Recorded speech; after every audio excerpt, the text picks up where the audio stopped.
ദൈവമേ, നിന്നെ പ്രസവിച്ചു അറിയാം, നിന്നെ ഞങ്ങൾക്ക് വേണ്ടി നിന്നോട് അപേക്ഷിക്കും. ദൈവസംബുരാനേ, ഞങ്ങളെല്ലാവരിലും കരുണയുണ്ടാകണമേ.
നിങ്ങൾക്ക് ശിക്ഷയ്ക്ക് പരിഹാരത്തിനായി തീരരുതേ.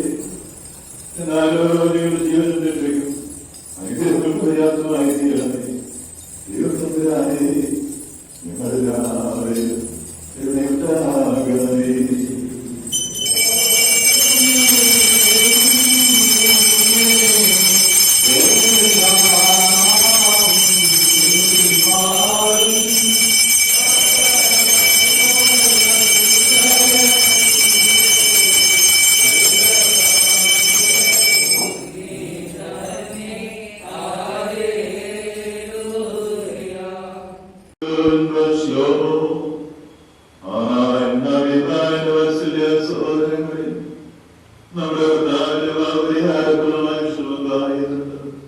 നിങ്ങൾ പ്രാപിച്ചിരിക്കുന്ന വിശുദ്ധാത്വത്തിന്റെ കൃപയ്ക്കായിട്ട് ഞങ്ങൾ നിങ്ങളെ ഭരമേൽപ്പിക്കുന്ന ഈ സമയത്ത് നിങ്ങളെല്ലാവരും സമാധാനത്തായി പോകും. ദുരസ്ഥന്മാരോടുകൂടി സമീപസ്ഥരും മനുഷ്യരോടുകൂടി ജീവനുള്ളവരും കർത്താവിന്റെ വിജയശ്രീയാൽ രക്ഷിക്കപ്പെട്ടവരും വിശുദ്ധമായാൽ ഉത്തരവിട്ടവരും ഈ പരിശുദ്ധാത്വം നിങ്ങളെ കടങ്ങളെ ക്ഷമിക്കും, പാപങ്ങളെ മോചിക്കും, വിശ്വാസികളായ മനുഷ്യരുടെ ആത്മാക്കളെ നശിപ്പിക്കുകയും ചെയ്യും. ഞാനോ ബലഹീനനും ഭാവിയുമാകുന്ന ദാസൻ നിങ്ങളുടെ പ്രാർത്ഥനകളാൽ സഹായം പ്രാപിക്കുമാറാകട്ടെ. നിങ്ങളെല്ലാവരും സന്തോഷിച്ച് സംതൃപ്തരായി സമാധാനത്തായി പോകും. എന്നേക്കും എനിക്ക് വേണ്ടി പ്രാർത്ഥിക്കുകയും ചെയ്യും.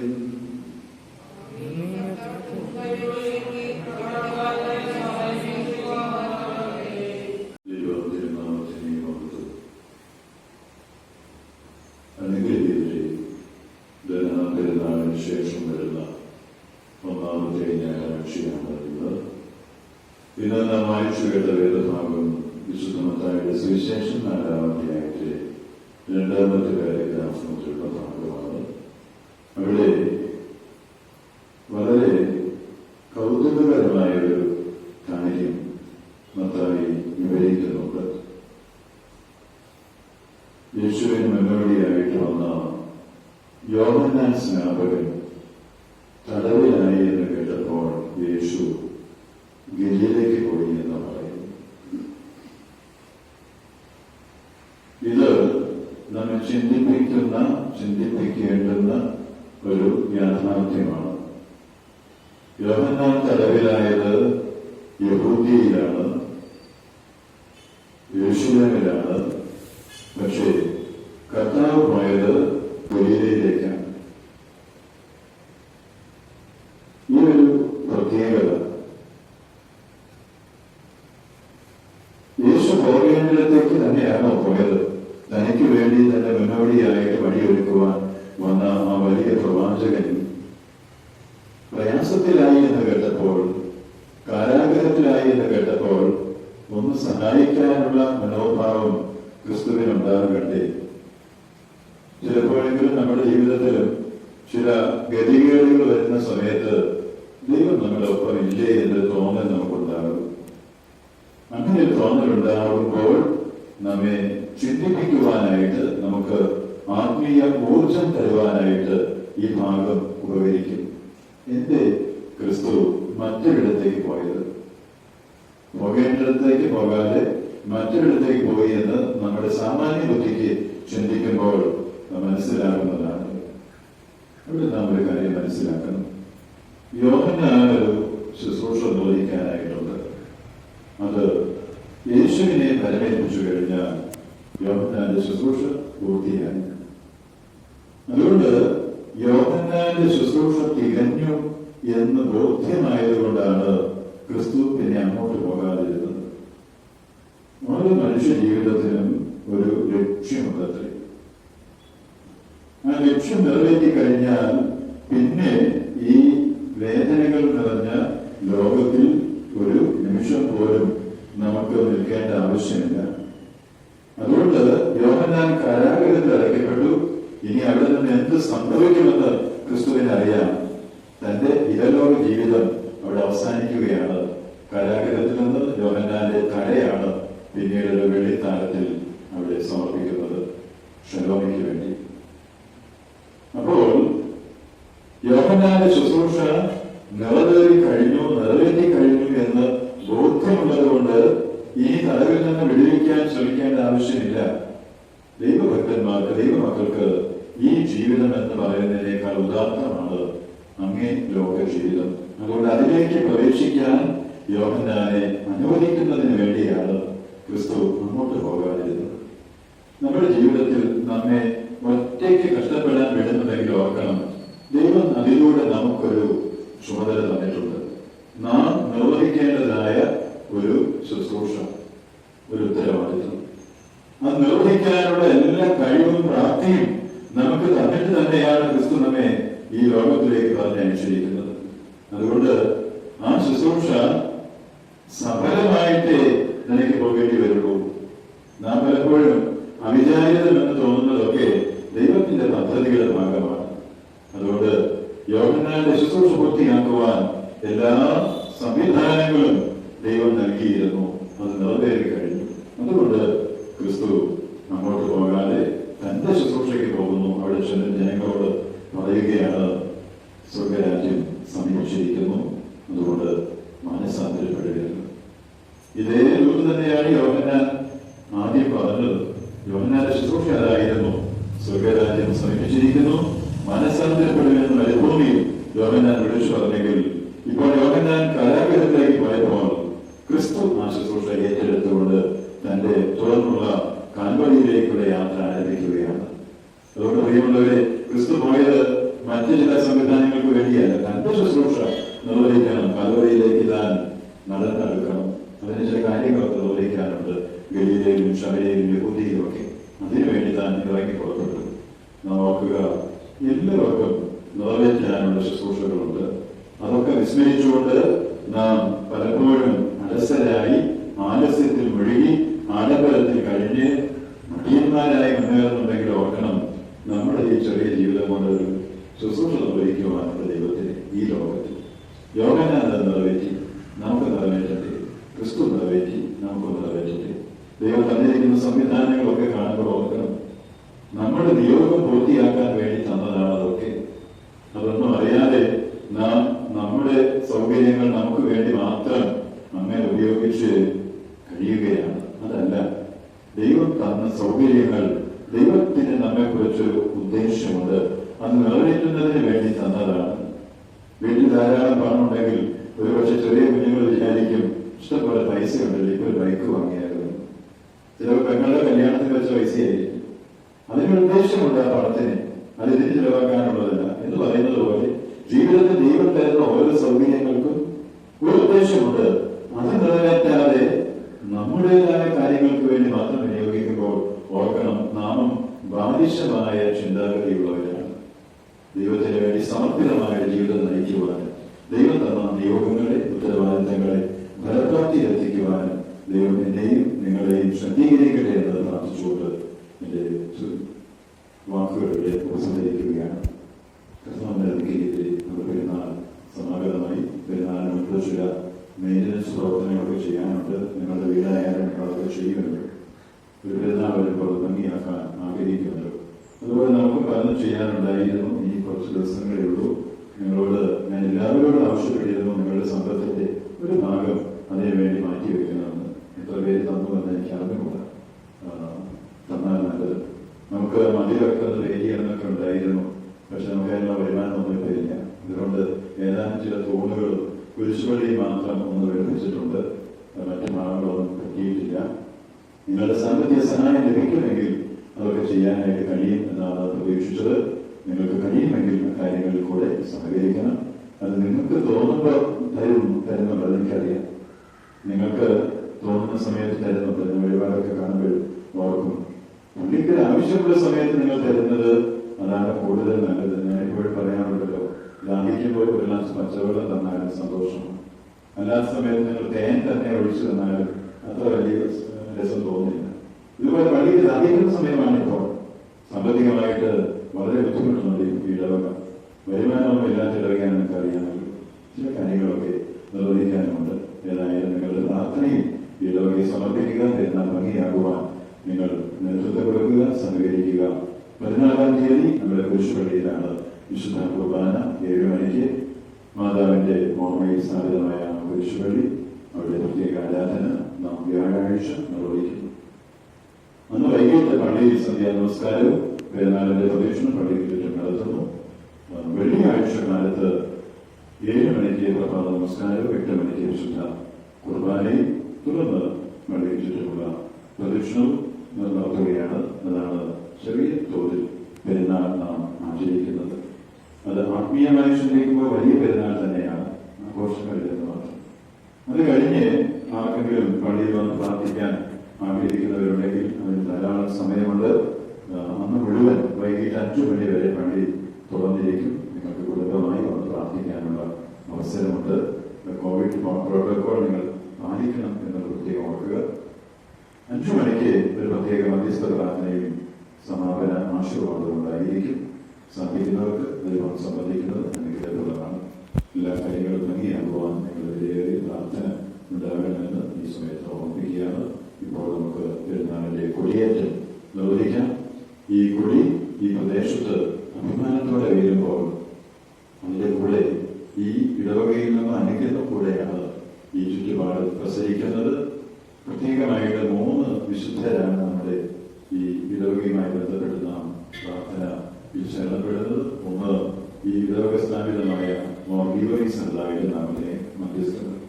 മറ്റൊന്ന്, ദൈവമാതാവിന്റെ നാമത്തിലുള്ള കുരിശുപള്ളി മാതാവിന്റെ മധ്യസ്ഥത.